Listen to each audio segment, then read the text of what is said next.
Hey, good morning. Been reading Isaiah this week, and one of the things I wanted to encourage you about is to remember.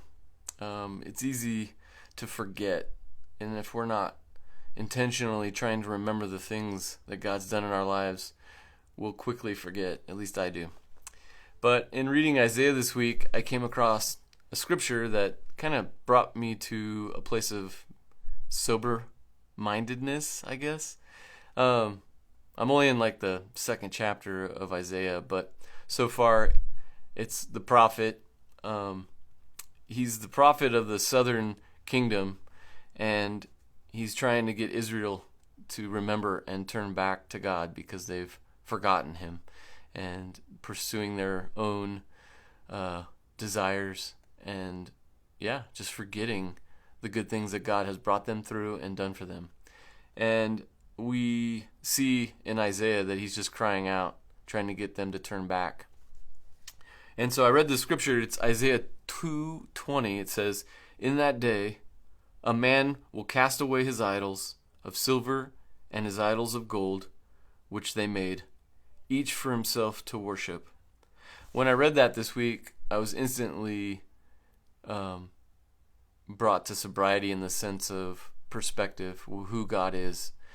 And there'll be a day when everything fades away, all the idols, all the things that we hold value to, and God and his word will be the only thing standing.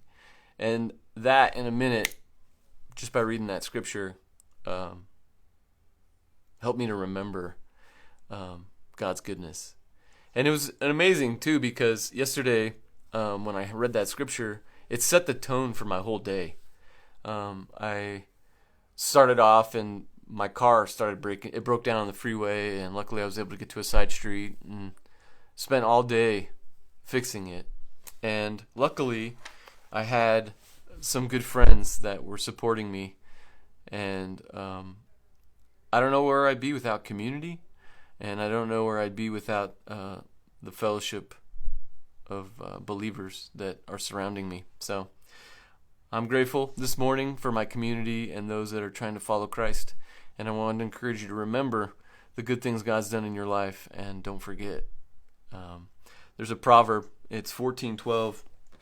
It says, "There's a way that seems right to man, but its end is the way of death." And so I want to encourage you, if you're seeking things from this world, they're never going to give you peace. Only that which comes from Christ will give you peace. So stand strong and don't forget. Hope you have a good rest of your week. I'll see you next time.